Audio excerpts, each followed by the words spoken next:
നമ്മൾ വീട്ടിൽ എങ്ങനെയൊക്കെ ചിക്കൻ കറി ഉണ്ടാക്കിയാലും പാർട്ടിയിൽ കിട്ടുന്ന ആ ഒരു ടേസ്റ്റ് കിട്ടുന്നില്ല എന്ന് പറയുന്നവർക്ക് വേണ്ടിയിട്ടാട്ടോ ഇന്നത്തെ നമ്മുടെ റെസിപ്പി. മറ്റൊന്നുമല്ല, പാർട്ടി സ്റ്റൈൽ ചിക്കൻ റോസ്റ്റിന്റെ റെസിപ്പിയാണ്. ഒന്ന് സേവ് ആക്കി വെച്ചോളൂ, ഉറപ്പായിട്ടും ഹെൽപ്പ് ആവും. അപ്പൊ നമുക്ക് ആദ്യം തന്നെ ചിക്കൻ ഒന്ന് ഫ്രൈ ചെയ്തെടുക്കണം. അതിനായിട്ട് ചിക്കനിലേക്ക് മുളക് പൊടിയും ഗരം മസാലയും അതേപോലെ തന്നെ ആവശ്യത്തിന് ഉപ്പും കുരുമുളക് പൊടിയും ഇഞ്ചി വെളുത്തുള്ളി പേസ്റ്റും കൂടെ തന്നെ നാരങ്ങാനീരും നമ്മുടെ ടൊമാറ്റോ സോസും അതേപോലെ തന്നെ സോയാ സോസും കൂടി ചേർത്ത് കൊടുക്കുന്നുണ്ട്. ഇതെല്ലാം കൂടി നന്നായിട്ട് തന്നെ ഒന്നുകൊണ്ട് മിക്സ് ആക്കി കുറച്ച് സമയം റെസ്റ്റ് ചെയ്യാനായിട്ട് വെച്ചതിന് ശേഷം ദാ ഇതുപോലെ ഇങ്ങോട്ട് ഫ്രൈ ചെയ്തെടുക്കാവേ. ഒരുപാട് അങ്ങോട്ട് ഡീപ്പായിട്ട് ഫ്രൈ ചെയ്യേണ്ട. ദാ ഇതുപോലെ ഒന്നും കൂടെ മുരിയിച്ചെടുത്താൽ മാത്രം മതി. ഇനിയിപ്പോൾ നമുക്ക് മസാല ഒന്ന് റെഡിയാക്കി എടുക്കാം. നമ്മൾ ചിക്കൻ ഫ്രൈ ചെയ്ത അതേ ഓയിൽ തന്നെയായിട്ട് എടുക്കുന്നത്.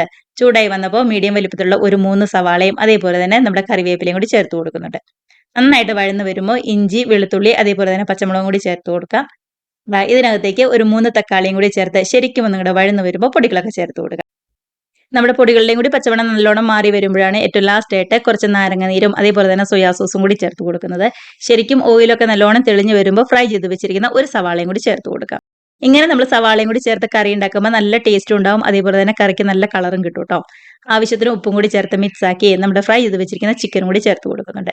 ഇനി ഏറ്റവും ലാസ്റ്റ് ഗ്രേവിക്കായിട്ട് നല്ല തിളച്ച വെള്ളവും കൂടി ചേർത്ത് കൊടുക്കാം. ഏറ്റവും ലാസ്റ്റ് ആയിട്ട് കുറച്ച് മല്ലിയിലയും കൂടി ചേർത്ത് മിക്സ് ആക്കി ഗ്യാസ് അങ്ങ് ഓഫ് ചെയ്താലുണ്ടല്ലോ നല്ല അടിപൊളി ടേസ്റ്റുള്ള ചിക്കൻ കറി ഇവിടെ റെഡി ആയിട്ടുണ്ട്. എല്ലാവരും ട്രൈ ചെയ്ത് നോക്കി ഹാപ്പി ആയിട്ടിരുന്ന് കഴിക്കാം ട്ടോ.